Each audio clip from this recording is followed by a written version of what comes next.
Hola amigos, a todos los que habéis mostrado interés por este tema de VIH y COVID-19 de gran actualidad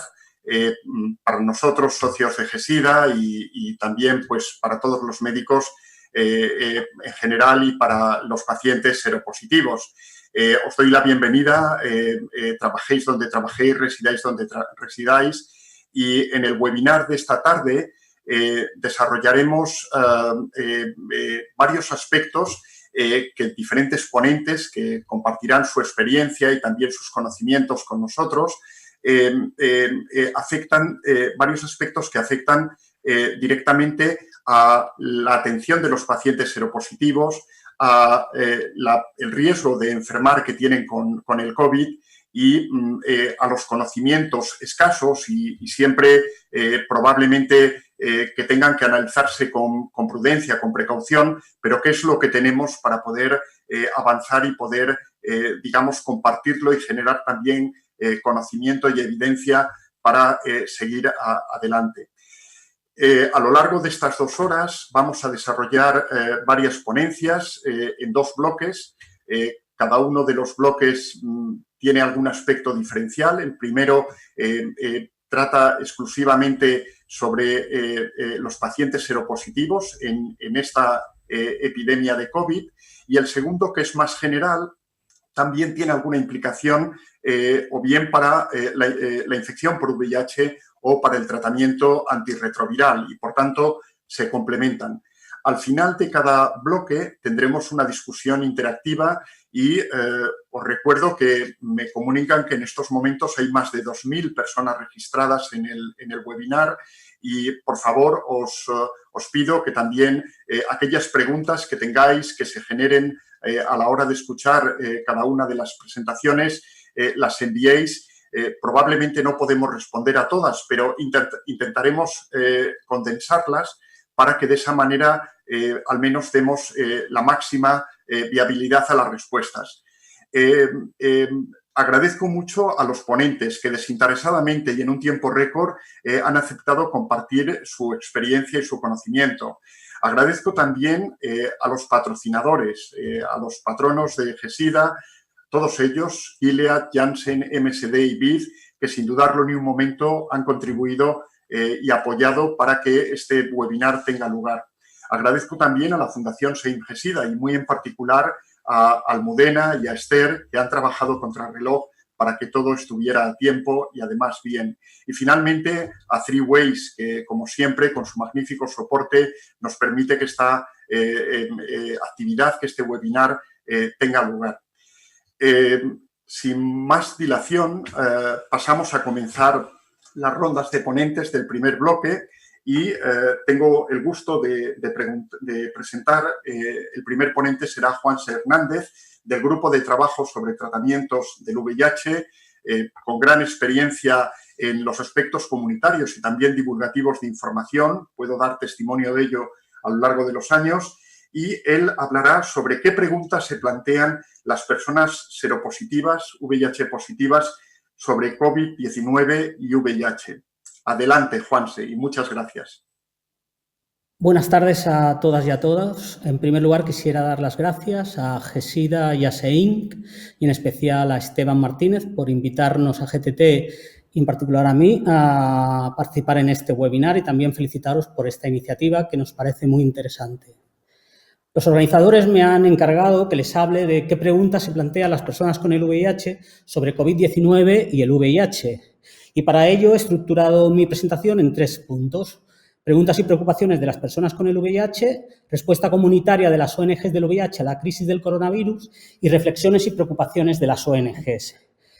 Desde que empezaran a notificarse los primeros casos en España de COVID-19, la verdad es que en los servicios de las ONGs que atendemos a personas con el VIH en toda España no hemos tenido o no nos hemos enterado o no hemos sabido de casos de personas con el VIH que hayan adquirido el COVID-19. Sí que ha habido algunos casos sospechosos, pero confirmados bien pocos. Aquí os he traído el testimonio de un usuario de GTT que tiene un caso confirmado de COVID-19. Es un hombre de 38 años que fue diagnosticado en el año 2014 en primoinfección, que toma Truvada más Isentrex y que trabaja esta persona como auxiliar de enfermería en una residencia de personas mayores. Como podéis ver en la descripción, que no me voy a detener en leerla, pero por lo que podéis ver o por lo que podéis leer, es una persona que ha tenido un COVID-19 con síntomas leves. Él destaca sobre todo el dolor de garganta, que fue muy intenso, no tuvo fiebre, tuvo una pérdida total de olfato y de gusto. Eso sí, él subraya el miedo que pasó, la angustia y la incertidumbre, sobre todo por si el VIH podía empeorar el curso del COVID-19. Pero a toro pasado él lo ve como si hubieran tenido gripes que hayan sido peores y que realmente se llegó a plantear incluso si el tratamiento antirretroviral podría tener un efecto protector frente a esas complicaciones. Afortunadamente está bien y bueno, y sigue esperando recluido y esperando a que mejore. A pesar de que hemos tenido, como os decía, muy pocos casos de personas que hayan adquirido el COVID-19, personas con VIH, hemos recibido todos nuestros servicios de todas las ONGs muchísimas preguntas relacionadas con la enfermedad. Yo he tratado de estructurarlas en 5 puntos. El primero sería el VIH como factor de riesgo y en este sentido muchas personas nos han preguntado si las personas con VIH podían tener un mayor riesgo de adquirir el coronavirus, si podían tener un mayor riesgo de desarrollar complicaciones graves asociadas a esta enfermedad, si se podía producir un agravamiento o una pérdida del control de la infección por el VIH como consecuencia de la coinfección por el coronavirus y teniendo en cuenta que en población general se establece el umbral más o menos de los 60 años como un factor de vulnerabilidad frente al coronavirus, si en el caso o en el contexto de la infección por VIH deberíamos bajar ese umbral a los 50 años teniendo en cuenta que a partir de esa edad se produce un envejecimiento acelerado de la infección por el VIH. Y sobre todo, en especial, había una preocupación entre aquellas personas que son los supervivientes del VIH. Y otro punto que nos han preguntado bastante es si tenían que seguir algunas recomendaciones preventivas específicas para la población con el VIH. Otro grupo de preguntas estaban relacionadas con el potencial efecto protector del tratamiento antirretroviral y en ese sentido, si el tratamiento antirretroviral podría ofrecer protección frente a la infección por el coronavirus, si podía proteger tomar tratamiento antirretroviral frente al riesgo de desarrollar complicaciones graves asociadas a la COVID-19 en caso de contraer el coronavirus y si se debería cambiar el régimen que estaban tomando, el régimen antirretroviral, para incluir algunos fármacos de los que se sabe que podían tener alguna actividad para prevenir o tratar la COVID-19, como podían ser algunos inhibidores de la proteasa o incluso el propio tenofovir. Otro grupo de preguntas han sido respecto a la atención clínica y la dispensación del tratamiento antirretroviral en los hospitales. Es bien sabido de que se podía acudir a los hospitales, pero había bastante miedo en hacerlo por el miedo a contraer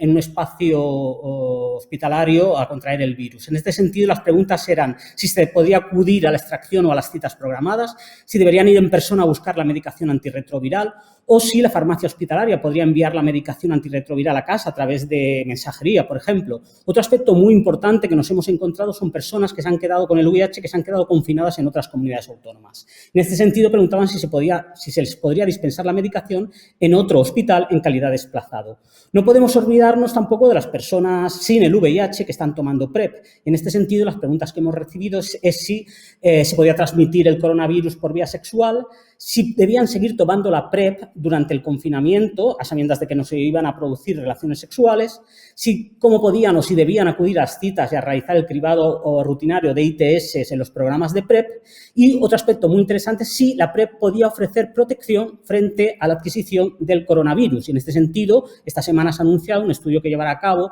Projecta dels Noms en Barcelona, en sus 2 centros, el Barcelona Checkpoint y en el PrEP Point, para evaluar este aspecto del efecto protector de la PrEP frente al coronavirus. Y por último, hemos tenido también muchas preguntas relacionadas con las bajas laborales, es decir, si el VIH, por ser un factor de vulnerabilidad frente al coronavirus, y las personas sin tener síntomas ni diagnóstico de COVID-19, si podían tomar una baja laboral. Esto era especialmente preocupante en aquellas personas en las que se daban más de un factor de riesgo, aparte del VIH, por ejemplo, una mayor edad o, por ejemplo, tener otras patologías y que además estaban en un puesto de trabajo que tenía un elevado riesgo de exposición al coronavirus.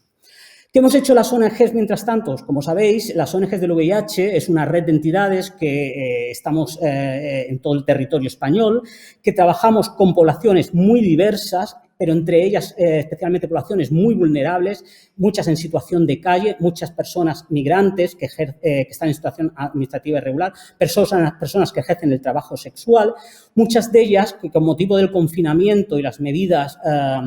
de prevención se han quedado totalmente sin recursos económicos y muchas veces confinadas en casas con un buen número de personas a su alrededor.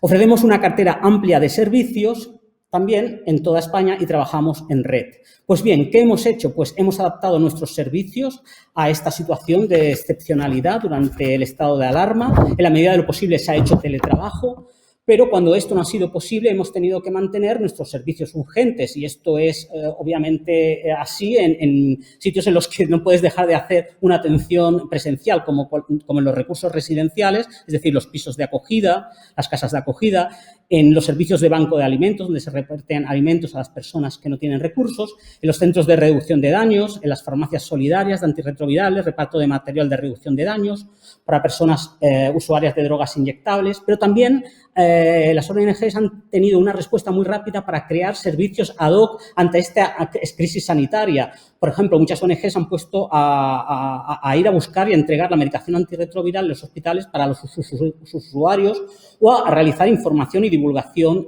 sobre el COVID-19. Y también se han creado recursos específicos para personas que se encuentran en situación de calle y que tienen situaciones especiales.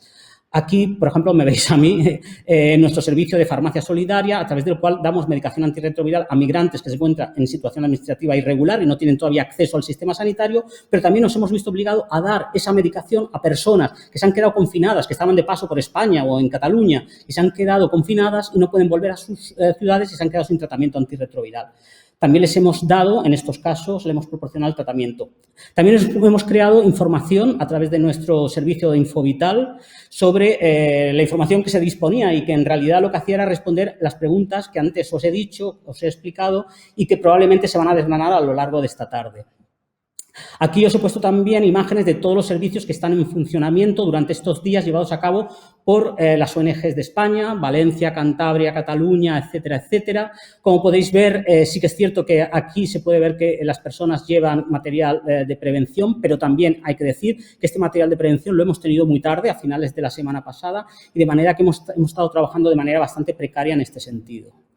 Quería poner el énfasis en este recurso que me parece muy interesante que se ha creado estos días y que es un albergue para personas usuarias de drogas inyectables que no tienen hogar, no tienen casa y se ha creado para garantizar que estas personas puedan tener de una opción de confinamiento de acuerdo con su situación, es decir, son personas que tienen un consumo activo de drogas y que puedan tener y disfrutar de los mismos derechos que la población general durante el estado de alarma. Y, por último, ¿qué reflexiones y preocupaciones queremos plantear las ONGs? Pues bien, como decía un editorial de Lancet la semana pasada, es muy importante redefinir la vulnerabilidad en la era de COVID-19, es decir, la edad o determinados criterios clínicos son un elemento claro de vulnerabilidad frente al VIH, pero no es menos cierto que las inequidades y los determinantes en salud son también factores que crean desigualdades y que crean o aumentan el riesgo de desarrollar enfermedades. Por lo tanto, no solo tendríamos que tener en cuenta los aspectos clínicos, sino también aquellos aspectos sociales. Por otro lado, nos preocupa mucho el impacto económico que puede tener esta crisis sobre el tercer sector y sobre la sostenibilidad de las ONGs. Recordemos que muchas de las ONGs viven en una situación de precariedad crónica que ya se arrastra desde 2008, con la crisis de 2008, y que esto puede ser pues, prácticamente la sentencia para que muchas de ellas puedan desaparecer y sobre todo el trabajo que hacen para estas poblaciones vulnerables. Por otro lado, también queríamos poner de manifiesto que es totalmente comprensible que durante una crisis sanitaria como la que estamos viviendo, que se pongan o se implementen medidas de salud pública de una manera temporal y proporcionada y que estas medidas para hacer frente a la crisis puedan estar por encima de las libertades individuales. Sin embargo, nos preocupa mucho, ahora que va a empezar la fase de desconfinamiento, algunas medidas de las que se está ya hablando, por ejemplo, limitar los movimientos de la población, la geolocalización a través del teléfono móvil o el aislamiento de personas positivas asintomáticas en hoteles y en polideportivos,